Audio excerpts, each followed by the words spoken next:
What's up, guys? Joel Vallie here from Media Glitch, and I am here with Ashley. And can I just tell you that what you are about to see is one of the biggest honors that I've ever had in my life. And that was I was asked to come to Arizona to the Game On Expo and moderate the Mortal Kombat 25-year anniversary panel. Man.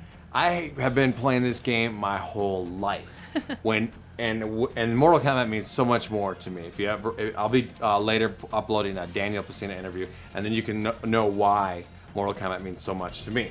But I don't want to take much of your time, but I just want to say thank you to all the guys that were on that panel, all the Mortal Kombat people. It was amazing to meet them, to just hang out with them over the weekend.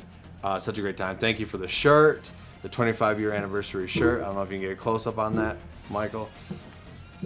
Bang. There we go. Bada boom. Thank you for the signed game. Get a close-up of that. Bada boom. Get a close-up of this right here to Media Glitch. Get over here. My boy Daniel Pesina. So, without further ado, I present to you the greatest panel you will ever see in your life. Mortal Kombat. Yeah. All right, who's excited for this panel? We're officially going to begin. Yeah. Lia Montelongo. Leah Montelongo first appeared in Mortal Kombat franchise as Sindel in Mortal Kombat 3 and in MK Trilogy. She was only 19 years old at the time. She then appeared in Mortal Kombat Mythology Subzero as Serena. You guys might remember her. And she was one of Quan Chi's personal assassins. And in Mortal Kombat 4, she did the modeling for Tanya, so give a round of applause for Lia Montelongo, guys. Come on.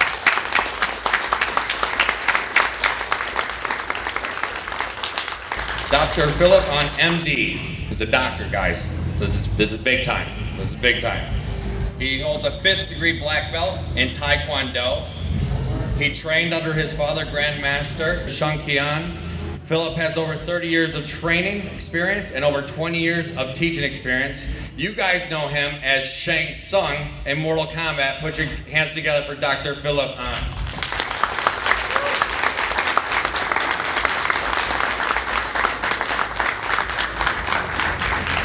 Kerri Hoskins is a former glamour model and video game actress. Revolution X, NBA Jam, War Gods, but you guys best know her as Sonya Blade from Mortal Kombat. Please put your hands together for Kerri Hoskins.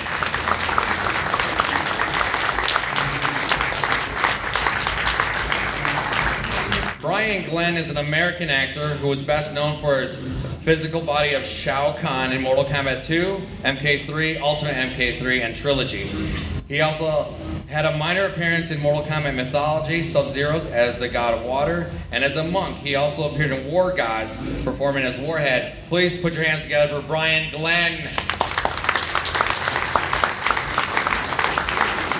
There he is. Even his chin is ripped. Look at it. Yeah. Next up, John Parrish. Now listen, is 52 years old. Look at this guy when you see him. Holy cow, he's inspiration to me, man. John was recently earned 2 pro cards in natural bodybuilding, Professional Natural Bodybuilding Association, and Natural Amateur Bodybuilding Associations. You guys know him as Major Jax Briggs, or Jax, in Mortal Kombat 2, MK3, in Trilogy, and 4, even Mortal Kombat Advanced. Please put your hands together for John Parrish.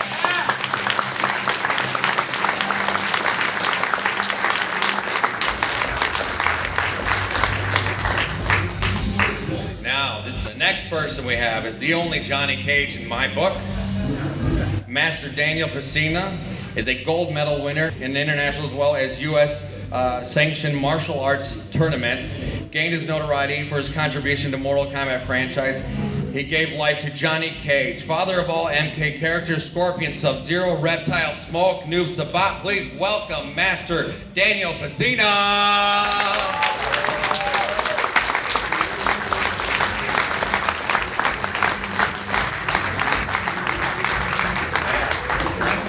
Good to have you guys here, man. This is exciting. This is the panel you want to be at this place right now. Now, I want us to start, you guys, with, of course, breaking in stories. We'll start from over here. How were you approached to be in Mortal Kombat? Well, I kind of joke about it and say I slept my way to the top. You slept your way to the top? You can move the mic closer too if you need to. I was actually Brian's fiance at the time, and he had gotten called in to play Shao Kahn through John Parrish, and just stayed in the family. I got called in for Sindel, and I remember Tobias called and said that I gotten cast for that, which was awesome, and then that led to Serena and Tanya as well. Excellent. Yeah. I was in medical school when I met and worked out with Ho Sung and Ho Young Pak. They were part of the Ninja Turtle movies. Oh, that's right. Original ones. So was Daniel, by the way. And when I came to the Chicagoland area for residency, I saw Ho Sung again just by chance. And he told me about this video game that he had just filmed, and he invited me to work out with him as well as Daniel and other guys that were part of the game. And so soon after working out with them, Mortal Kombat became huge and they wanted to make a sequel. And so Daniel introduced me to John Tobias and Ed Boon, and shortly after that they asked me if I would play Shang Tsung, so I said, sure. That's it. Did you graduate from medical school? I think so. I've been practicing 22 years without a degree if I didn't. And also, I asked him if he wanted to be the ninjas or Shang Tsung. Yes, Daniel always brings that up. And so I said, well, you were already the ninjas in Mortal Kombat 1, and they're all covered up. I don't want to be covered up for my characters. He likes to show his abs. Can we see him right now? Look at my fan site. Girls, give him a round of applause. Come on. Look at my fan site. Flawless victory.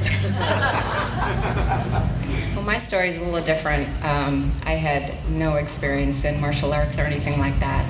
I was actually sitting in the office. I was doing production work for Playboy, editing photos, and I got that job because I had modeled for them.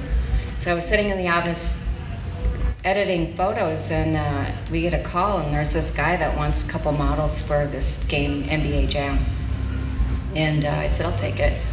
I talked to him, and I said, yeah, I can do cheerleading. Never done any kind of cheerleading in my whole life. I was one of those girls that sat back and made fun of the cheerleaders. So I sat there and painted in the art room. Anyway, so he asked me to do this NBA Jam. I had no idea what I was doing. I showed up, I brought a friend, and one game led to another, and pretty soon Mortal Kombat came around, and I had quite a few games under my belt. It was a fun time.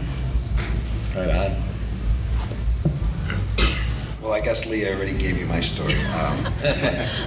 I actually was working out at a gym and ran into this guy here, and he said they were looking for someone to play the role of Shao Kahn. So, I'm that guy. Yeah.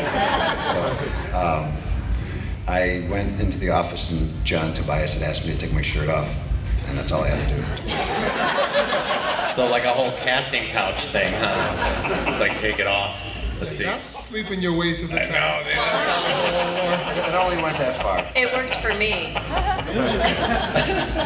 That's my story. Awesome, John. I had met Danny and Tony and the whole crew down at Lakeshore Athletic Club. I was a personal trainer, and they came in one day with Mortal Kombat 1, and they asked me, how do you like this game? And frankly, I'm a Miss Pac-Man person, and that's an asteroid. That's as far as I can go. But I'm like, I guess the kids will like it. And then I made a joke, and I said, yeah, it's a great game. Kids will love it. It's one thing. There's no brothers in the game. Hey, I know we play too. And then it was a good joke, and then the game took off, and then a couple weeks later he came back with a sketch of Jax. And I said, damn, who's that? He said, oh, that's Jax, that could be you. Really? Yeah, if you want it. Do I get paid? Yeah, I'm in. You got me. That's how I got into it. Yours is interesting. Yeah, Sure. Not that anyone else's, but yours. I just wanted to add with Jax. One time we were working out at the gym, and Tony and I and Sung were, I think Phil might have been there, and we're doing plyometrics, which is where you stand on something high and you jump down and jump back up. It's to develop quick twitch muscles. And this box was maybe like 2 feet. And John was like, he's like, why do it like that? He approached a box that was about 4.5 feet, and from a standstill, he jumped up there. And I was like, holy cow, he is really very, very athletic. So again, he's very impressive. He's a little mild-mannered, but yeah, he's the real deal. Yeah, as for me, actually, John called my mom. John called my mom's house and said, hey, where's Daniel? And my mom's like, he's out, because I was a little older than that group. John, myself, my brother Carlos, Rich DeVizio, and the guy who drew the comic book. I don't know if you recall. In the old days, on the cabinet, you can write in and get pay $3 and you get a comic book. Right. And that guy who helped draw that comic was Andy Kudelka. And anyway, we used to go to Andy's house every Sunday and play Dungeons and Dragons. Me, like I said, my brother John, and stuff like that. Nerd card. Yeah. I'm a nerd. That's good. But but I'll break you. Yeah. So I called John back, and John was like, hey man, I got an idea for a fighting game. I want to videotape you, Carlos and Rich, bring them in, and we'll videotape, and I'm going to present all my ideas to my boss. Later on, I found out his boss was Ed Boon, but at the time I didn't know that. So, we went in late one night, and we recorded a bunch of us just jumping around, doing stuff, and later on, John called me up and he's like, man, Ed liked the idea, now you got to meet Ed. And so we met up with Ed, who was pretty quiet. The first days of Mortal Kombat, Ed really didn't say anything. He kind of just watched us interact. Again, it's kind of because we knew each other for such a long time and we're geeks. If you ever play Dungeons and Dragons, you're always ribbing somebody. And the Dungeons Master's always going to kill you if you're arguing with your mate all the time. All of a sudden, you're friggin' going to be dead. And then all of a sudden, you start swearing and stuff like that.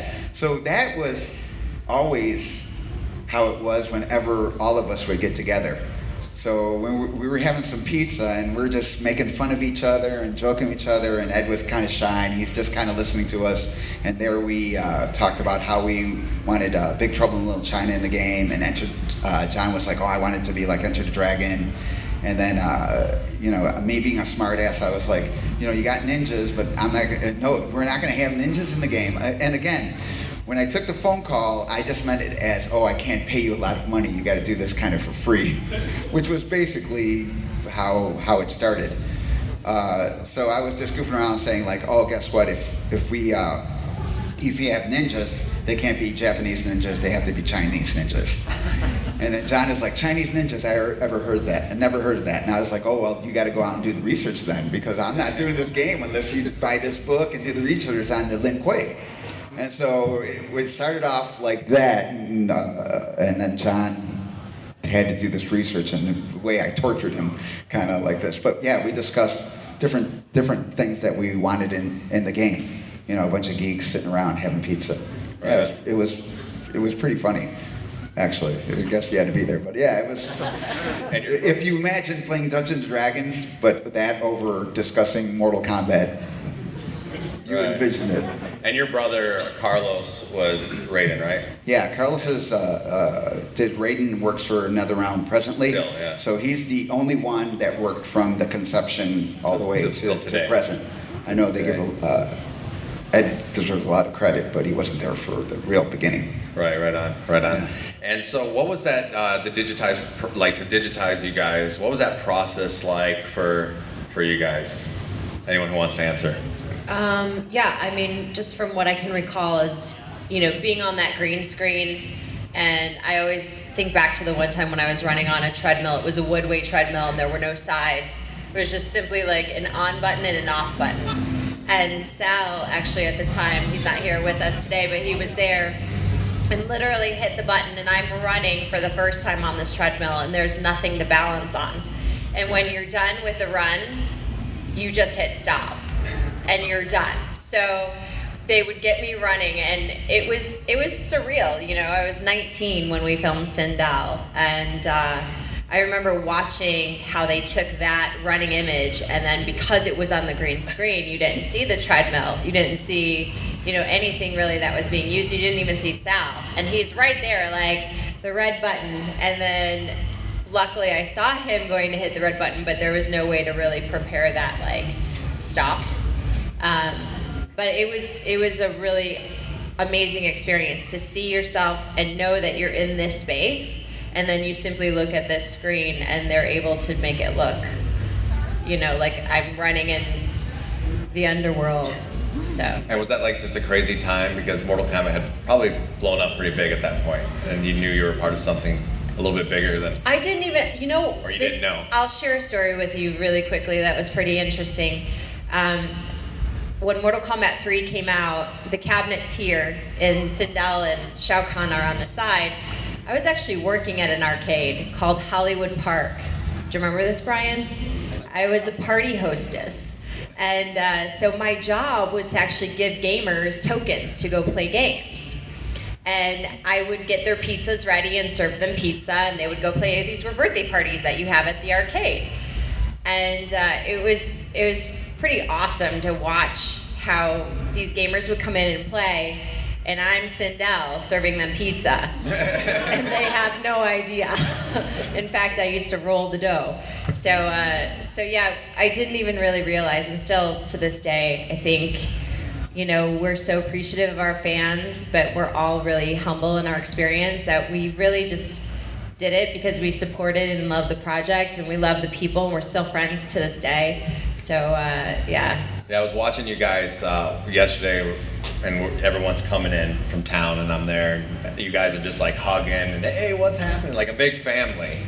We really are. It was really awesome to see that and be a part of that. That was really cool. Yeah, I mean, Kerri and I have been, just throughout the years, we kind of like crossed paths, and there's just always this really sweet kinship, and she's always been so sweet to me, and all the crew. But yeah, I mean, like, just seeing her yesterday, I was excited to see her. I haven't seen her, and it's like seeing a sister, Right on. and a brother with shredded abs. So what was that process like for you? What was the question? I forgot. Oh, sorry, yeah. What was My sister talked too long. Doesn't pay attention to it. Yeah, so what was that And I process? forgot to take my Ritalin this morning. So. Just the digitizing, the process, what you had to do, and what was that like for you? Okay, so if I remember right, I was the fastest to film by a lot, I think. The whole thing only No, took I me. was. The whole She was. One take. Totally. I don't want them to next to me. No, okay. It took me 4 hours, I think, and that includes sorry, John Tobias painting goatee on me because I can't grow one naturally. Even to this day, I can't grow one. And then that also includes readjusting my suspenders because they were so flimsy that Midway provided for us at that time. So, so wardrobe malfunction and makeup, that took half the time, and then filming the moves, actually, it was pretty easy for me.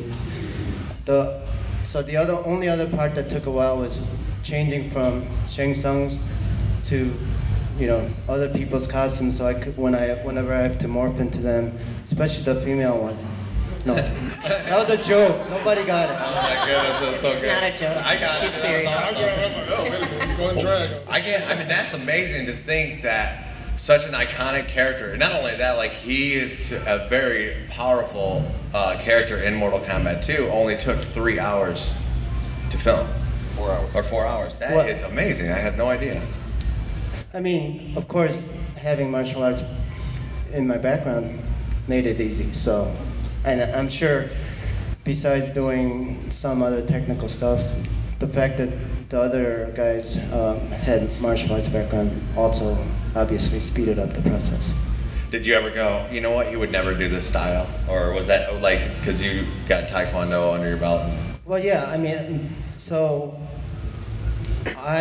we got to be somewhat creative and suggest certain kicks, certain movements that we would think would look in the game, and some of them were final. And Ed Boon or whoever made the final decision did not put them in there, either because they didn't look as good as you could do them, or they couldn't capture it, whatever the reason. So I believe in Tekken, there's a guy that does axe kicks all the time, and so I did an axe kick for the filming and didn't make the final cut. I don't know why.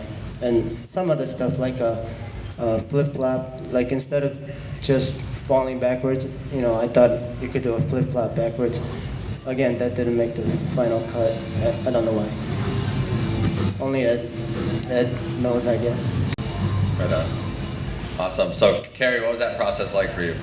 It was really fun. Yeah? Felt like a weatherman.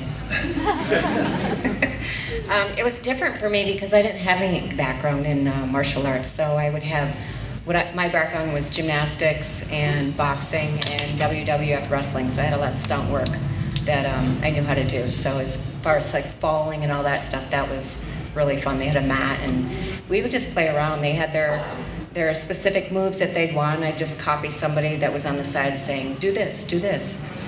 And then we'd make stuff up, like the leg grab where I go on my hands, and then that was made up at the moment, and the scissor kick was. I mean, we were just.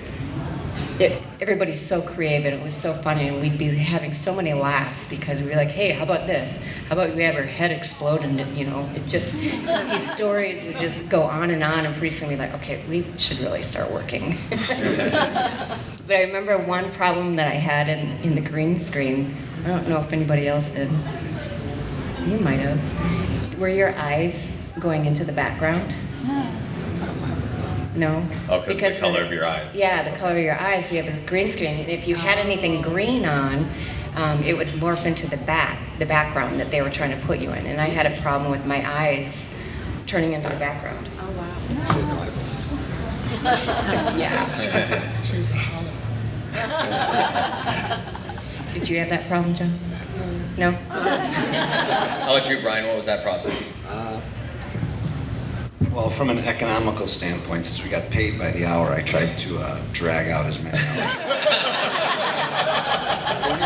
So I'm definitely Took not 3 going weeks to film him. It took me 3 months to film it. But no, it was a lot of fun. It was definitely a different experience for me, and I think I don't have that many memorable experiences about Mortal Kombat, but I do remember the War Gods game that I filmed. They painted me. They spent like hours painting me, and then they realized that it wasn't coming through on film, so we had to redo everything, and then they would just add the paint digitally later. So, but for the Mortal Kombat games, it was just basically I didn't have much of a fighting experience either background, so I just made the moves up, and they enhanced them obviously. Was the process, the digitized process, different from Mortal Kombat 2 War Gods? Was it pretty different? Yeah, because War Gods was like wraparound. It was like It was a different it technology. was totally different technology then. So things were Right on. That's And my experience. how does it feel? And I don't know if you know this or not, but how does it feel to be one of the hardest, cheapest bosses in Mortal Kombat history? Like, not in Mortal Kombat history, in video game history. It feels great. Dak, I don't know if you realize this, but you are on like a ton of top 10 lists as like cheap bosses. And like, Yeah, I didn't know that. that's what I'm here for. That's what I'm here for. John, what was that process like for you? It was fun. Like Kerri was saying, I mean, we had, carte blanche. Everybody came up with ideas. In Mortal Kombat 2, when they brought me on, other than a lack of superhuman powers that Danny did not assist me with, my little boomerang thing just wasn't enough for me. But other than that, no. But we had a blast doing it. It was easy for me, even though some people look at me as, he's a bodybuilder, he can't really move. And like Danny alluded to, yeah, I'm quite agile. I used to do gymnastics and martial arts, since I was 4 or 5 years old. So, and I was born and raised in San Francisco, California. So we ran on mountains every day. So to me, I'm like, okay, well, what do you want me to do? And like they would say, okay, can you do this move? Sure. Can you do this? And then when I did a flip, they said, you can do a flip. I said, I can do a whole bunch of things. What do you want me to do? Okay. And it was just fun doing it because there was no script, there was no pressure. It's not like what you see now. There was no politics, and we were all just friends and having fun. So that's what made it a great thing.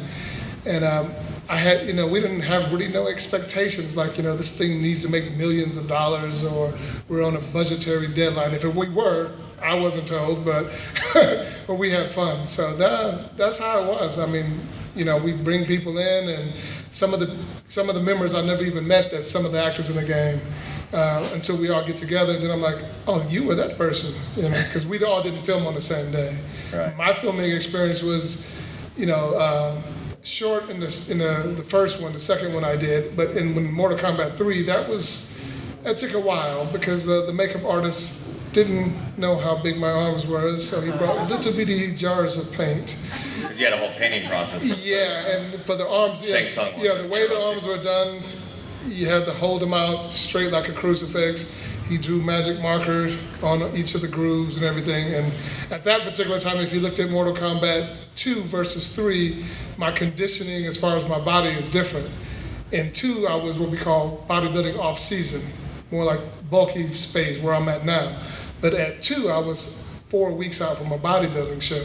So I was well-defined, so it was very easy for him to draw. But when he came in with those little bottles of paint, I'm like, is that gonna make it? He's like, oh, don't worry about it. And he got a third of the way through and said, shit. I said, what does that mean? I'm out of paint. And this is the makeup paint back then is nothing like it is today.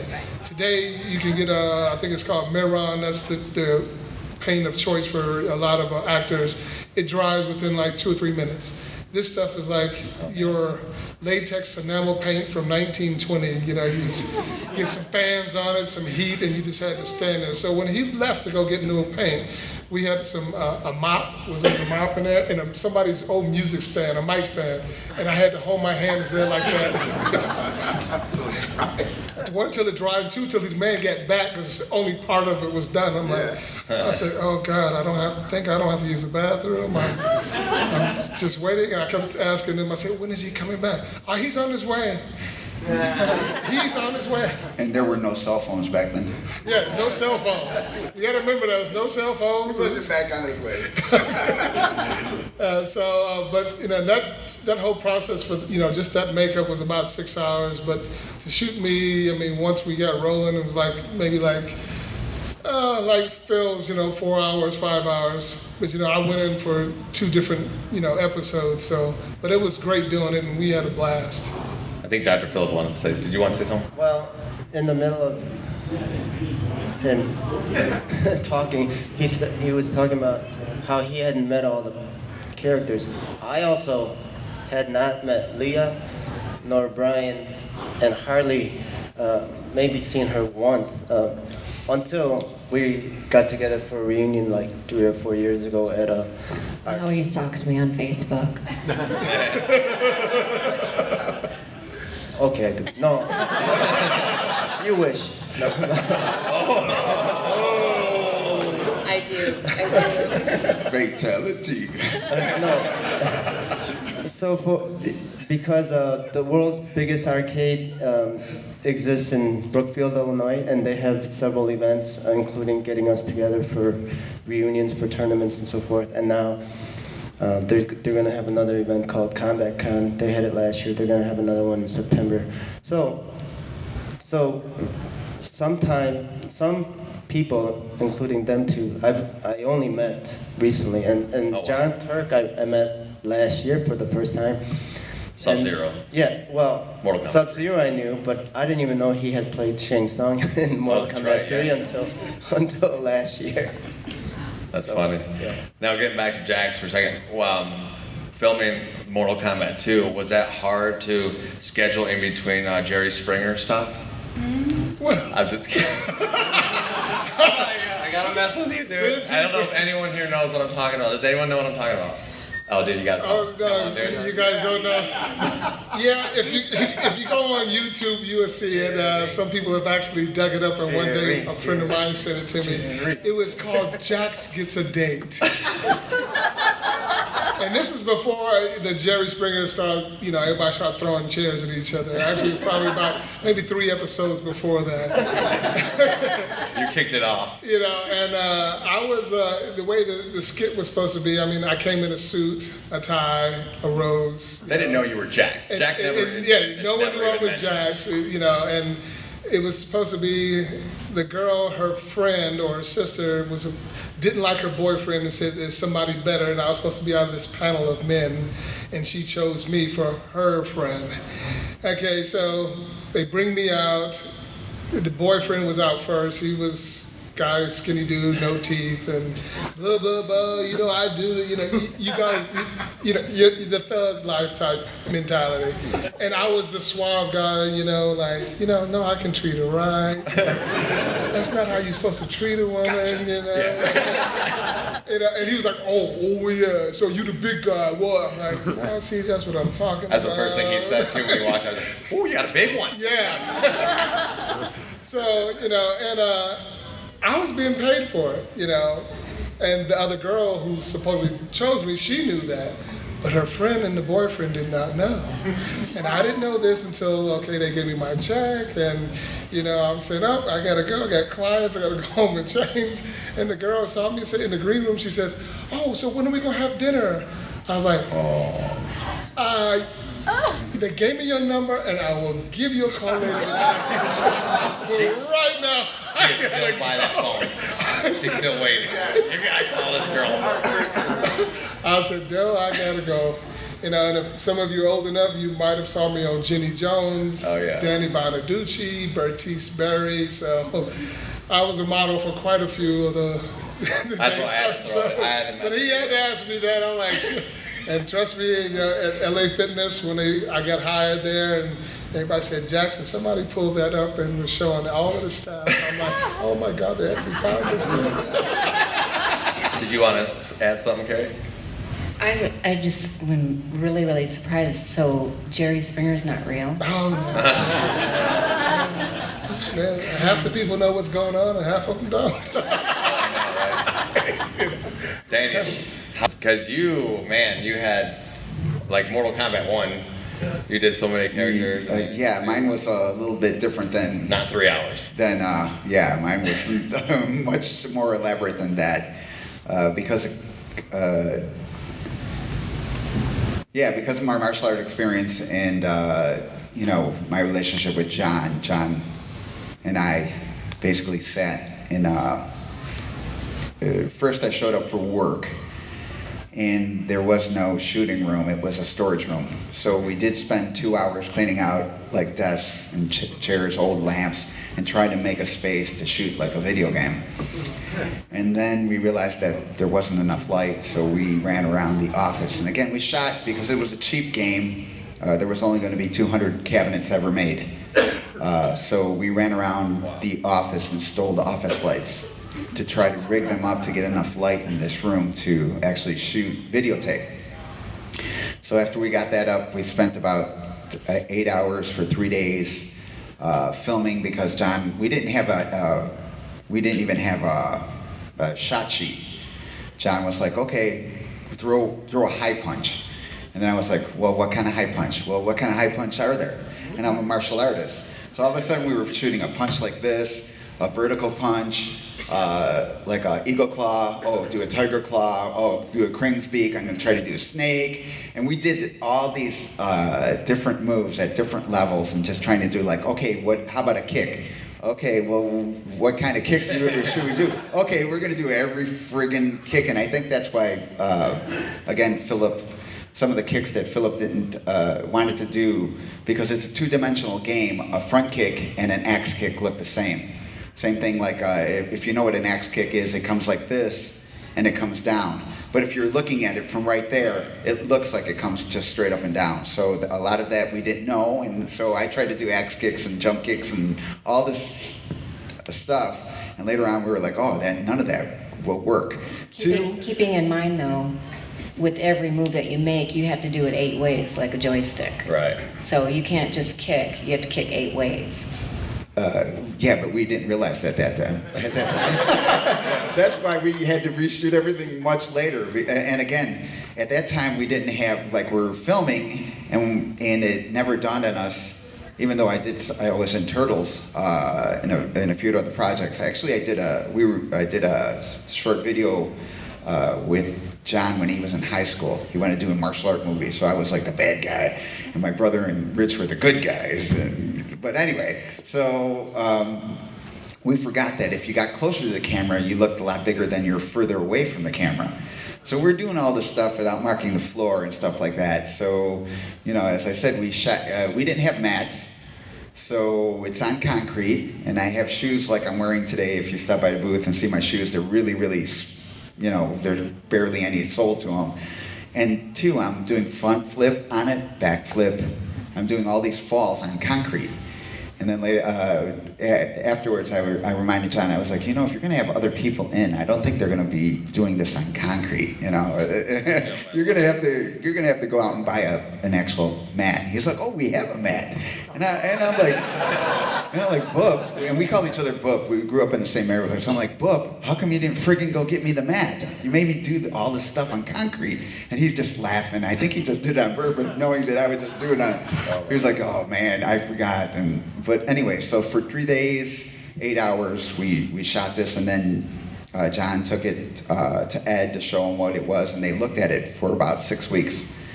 And after 6 weeks, John called me up again. He goes, okay, we're ready to film. And I was like, ready to film? He goes, all that film is we can't use. Oh, man. And I was just like, what? And he goes, but we know exactly what not to do. And I was like, okay. Well, he's like, so come back in, and we're gonna start filming, and then I'll go and I'll tell you what didn't work or what didn't work for the basics. So we didn't even have any special moves at the time or anything like that. We just had characters. We knew John wanted to take them after he wanted them to look battle worn. So that's where the blood idea came from. Is like at the beginning we wanted them to look bruised. Like if you get punched in the face, you start showing bruises. You get hit in the body, you start showing bruises. But that was too complicated because there wasn't Photoshop or anything like that. So he actually had to draw them on you. And then later on, he was like, "Oh, we're gonna just forget that, but we'll add blood later, like to the basic moves." So then after that, we started actually filming. Again, they didn't.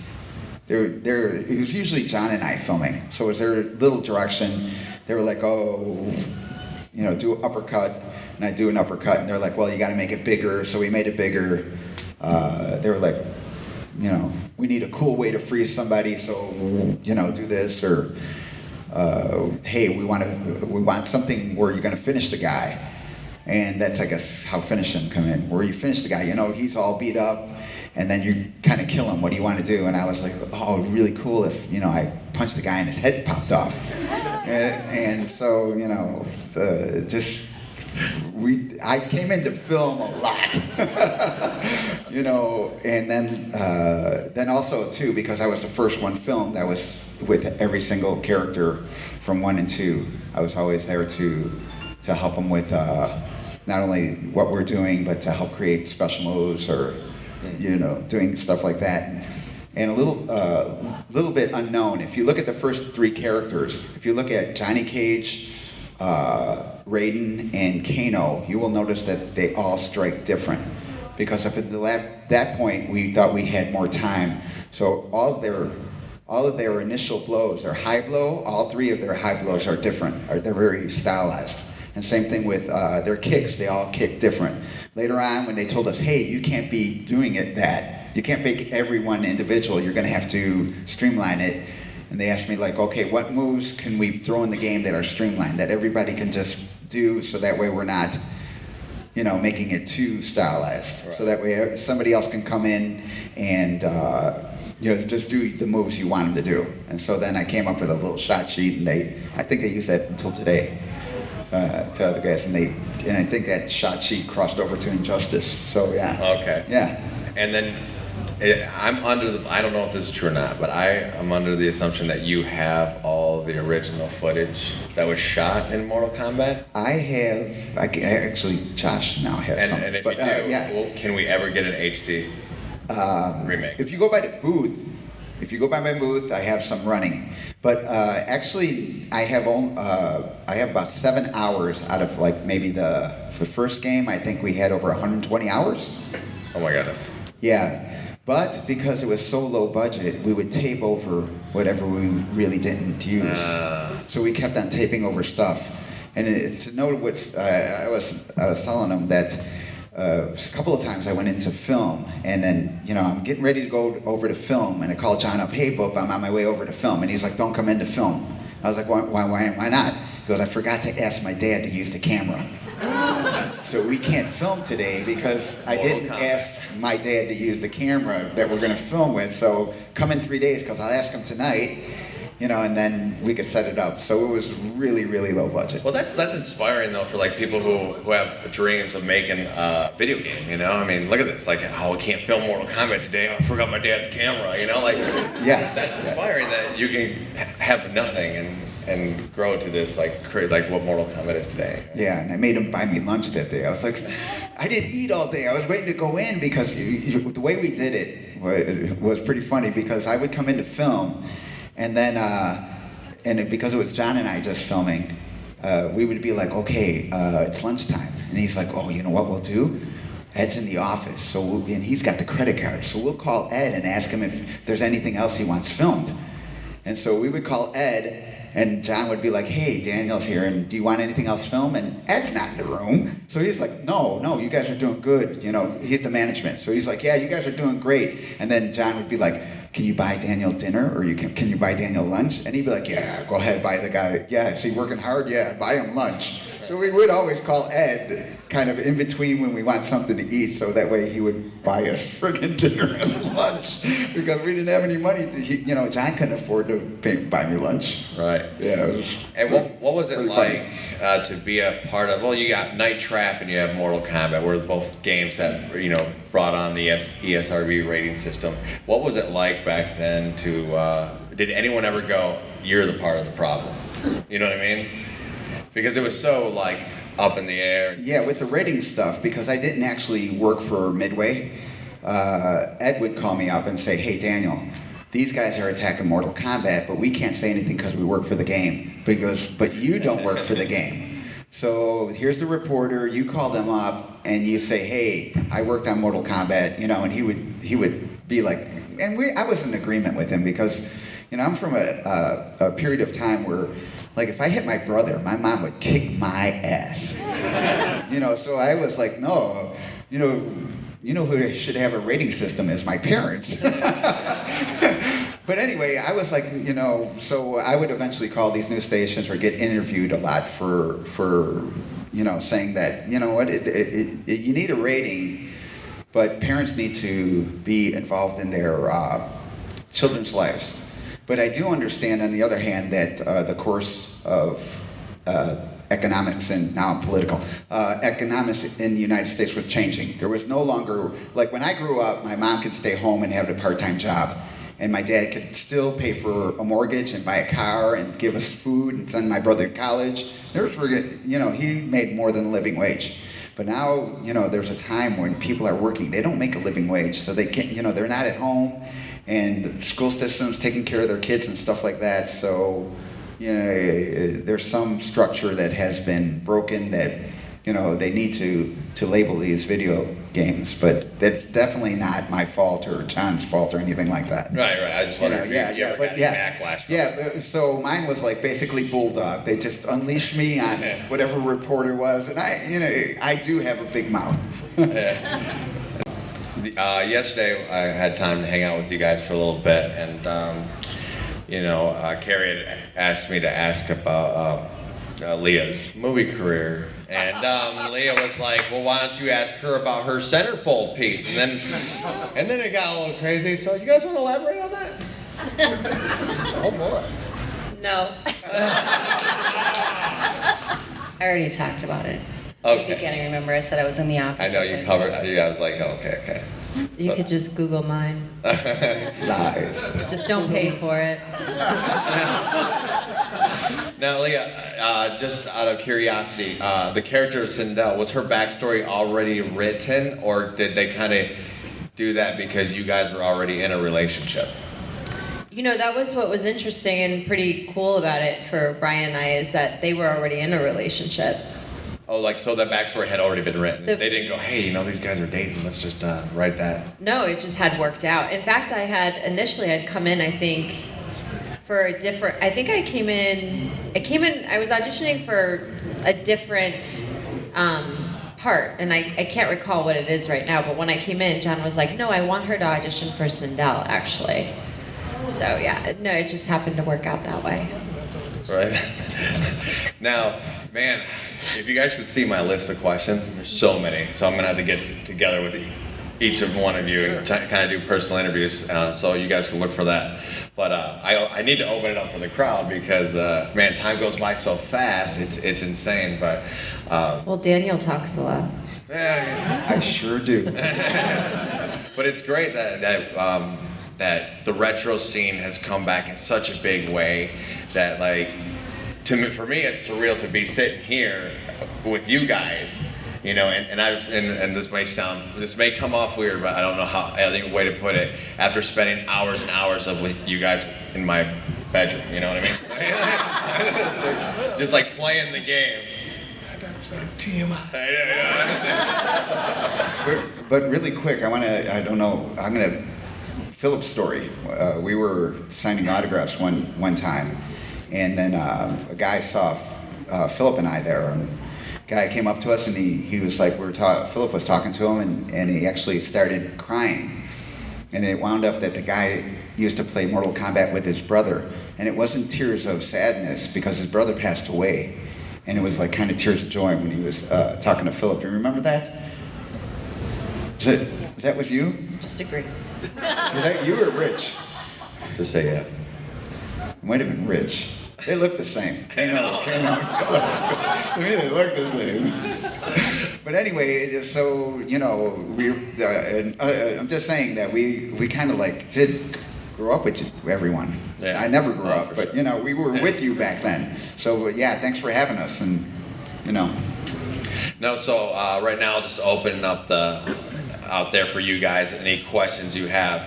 If you don't, I got a million here. I can continue on, but we want to hear from you guys. You guys are the fans, and that's the reason you're okay. Go ahead. Get over here. Favorite fatalities? My scream. Your favorite fatality. For anyone, whoever wants to answer, favorite fatality. Raiden's fatality, because I wanted to be Raiden, and John was like, no, you're going to be Daniel Rad from Iron Fist, which later on people think it's Jean-Claude Van Damme, which is not true. What about you, Philip? What's your favorite fatality in the game? To be honest, I don't play it enough. So it's gotta be the soul-stealing fatality of mine. But of anybody's, maybe Luke, doesn't Luke King do a... Yeah, that circle flip. Yeah, butterfly kick. Yeah, that's butterfly kick. Yeah. That one. Kerri? Kiss of death, of course. Of course. Brian? I'm not really familiar with a lot of the fatalities. I never really played it that much, so I couldn't answer that question. Right on. You know, yeah, he's got. Just yank off the damn arms. Yeah. Get to the point. They're like drumsticks. He'll start eating them. He eats everything, man. Feed me. Feed me, Seymour. Any other questions? Right there in the green. I just really want Shao Kahn to laugh at me. Oh, well, he didn't do the voice. I didn't do the voice for that. Oh no! I would hate to disappoint you. Yeah, you could go. Yeah. Wasn't that? It was John's laugh, right? Someone else did it. I didn't do the voice for that character. The other day I took a picture with him and he was strangling my neck and getting ready to punch me and he goes, I better not get a lawsuit out of this. Next question, right there. What do you guys think of the movies? Were you ever approached to do the character? I actually auditioned in Chicago. Brian, did you audition too? Yeah, I think we all got a chance to audition, but I think it was just a publicity stunt to get more people Leverage in LA. aware of it. Because I Yeah. think they already had the characters, the actors picked for that. Yeah, I auditioned and they told me that I needed to live in LA if I wanted to be cast. Yeah, because I was living in Chicago at the But time. I think they were going around to other cities too, though, to look for the cast. Right, But I think that was just to get more news. publicity. Yeah. I must have missed that shit. I was actually in Yeah, we were LA. approaching Tony. Yeah, the tour was going on, and I was on the tour, Like the E3 the tour? Mortal Kombat tour. Yeah. And the producer for the tour, the producer for the tour was also the producer for the movie. So it was down, for the second movie, it was down to 3 girls, and I was one of them, to be Sonya. Oh, well. But I didn't make the casting couch, so. They didn't open that one up? Oh, he opened it up. Oh, I didn't bite. good. Thank you. That's awesome. That's awesome. We need the fans to ask for a remake Oh, yeah. because we're all ready. We just need the camera. Were you guys approached? Yeah, it was a little bit different the way we were approached because the producer for the first movie was actually in Reno when we were doing that, the promotion for it. And it come back to say that we were too short. No. Tony Marquez, Mr. Vizio, Danny, and me, we were all too short. But they'll cast Tom Cruise in anything. And so it was more like, okay. I remember they had Yul Brynner on boxes forever. But Danny can probably elaborate more, but that's what I remember. Yeah. As far as like Mortal Kombat the movie, myself, Carlos, and Rich shot some video for the producer, and we started talking about putting us in the movie. And the thing is, when I did the game, they promised me that there was going to be. I had a big argument with John and Ed because they said that I'm going to make 200 video games. Arcade, and I was like, you're going to make 201 because I'm going to get one. And so that was a running joke for a while, and they were like, no, you're not going to get one. Finally, John was like, you know what, Bub, if they make an extra game, I will give it to you. Because and then as it went by, they were going to put it in that we told that it was super popular and it was going to go to Home System. And then I was like, Home System? We're first of all, we're only going to make 200 arcade cabinets. But then you promised us a little bit more work. So I was like, oh, well, okay. You work it out how you can work it out. But now it's going to go to Home. And you guys didn't say that. And so both John and I were like, don't worry. We're going to take care of you. And they really did take care of me in the end, like the mafia. But anyway, so they approached me for the movie. And they were like, okay, if you sign this contract, you're going to be in the movie. So I took the contract. Now I took the contract to the lawyer. And the lawyer's like, you realize that if you sign this, you're going to sign your complete right away. They won't pay you anything for the game before like they promised. Or, they're going to give you $20,000 to make this movie. Which is, I was like, well, I don't want the $20,000. I'd rather have the money that they already owe me. Right. So we weren't really in the movie because they didn't want the original guys to also hold them since we were it, they put us in the movie. Yeah, they would hold our image would always, it's kind of like Batman, man. Adam West is always Batman to me, man. I think I get 5 different autographs from Adam West because every time I see him, I'm like, holy shit, it's the real Batman. Yeah. So I think they didn't want that for the franchise. They actually have a face that was only, limited. But anyway. You're the only Johnny Cage I know. Bro. Yeah. You're the only Johnny Cage. Well, yeah.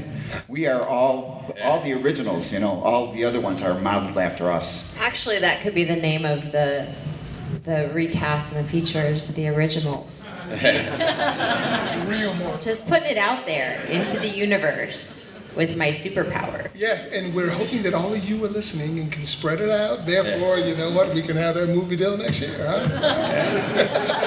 Another We just question. need a big budget I think that pays us. Was there someone in the back that was waiting?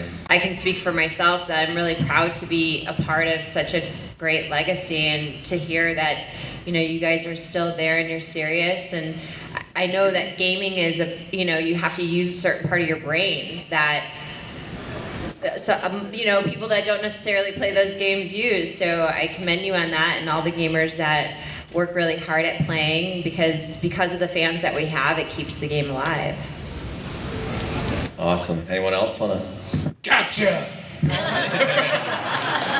No, I'm just, it's amazing to see that, we came from, like Danny said, a mop closet,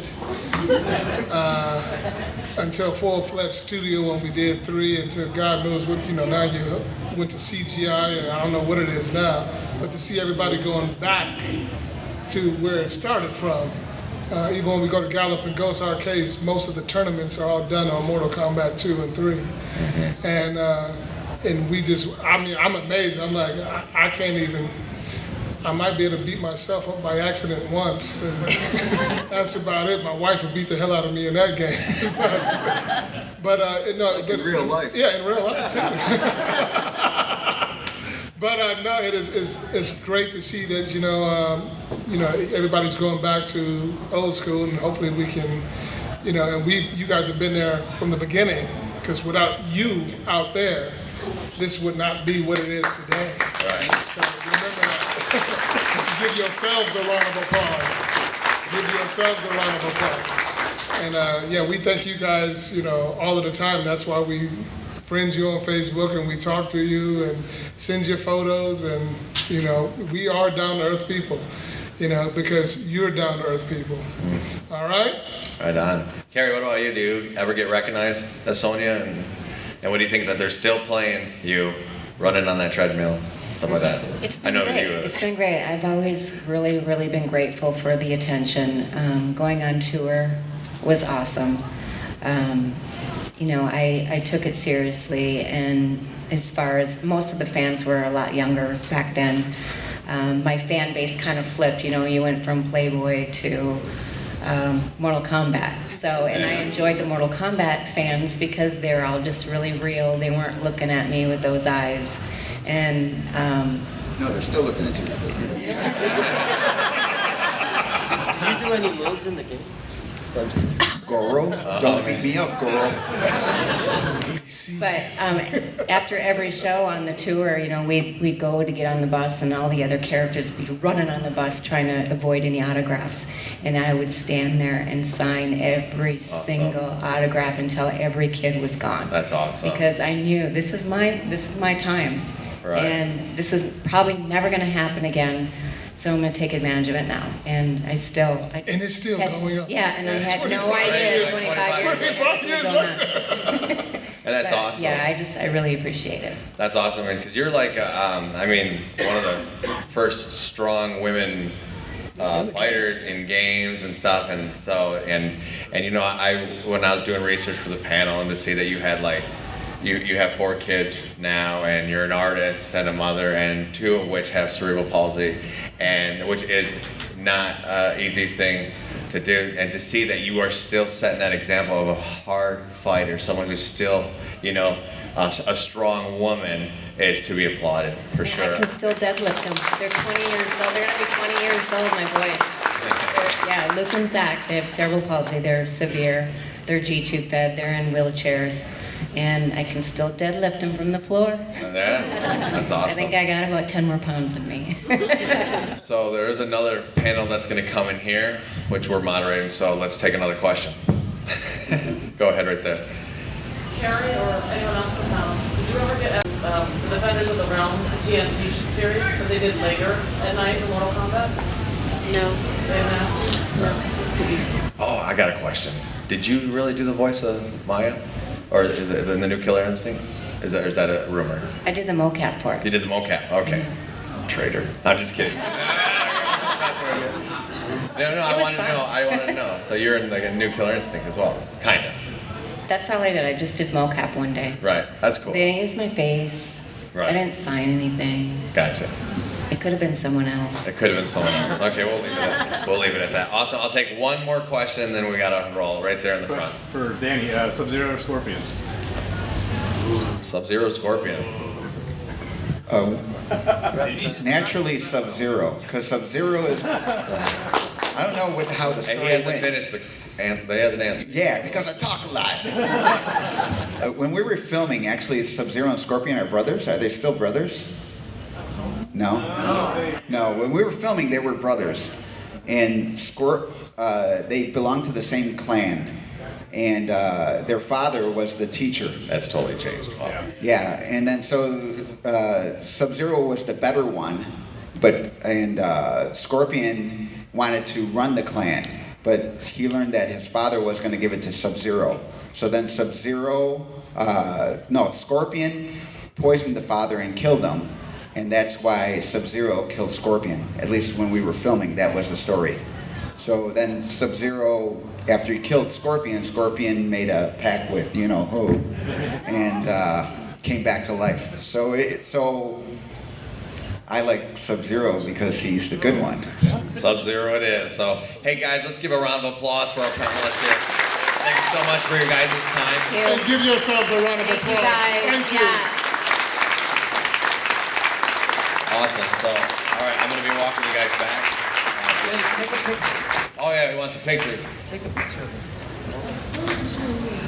We got cameras, get them out now. Take a picture of us. Taking a picture. Everybody wave. You guys are gonna get the phone in the way. Hey, you fuckers, I see you now.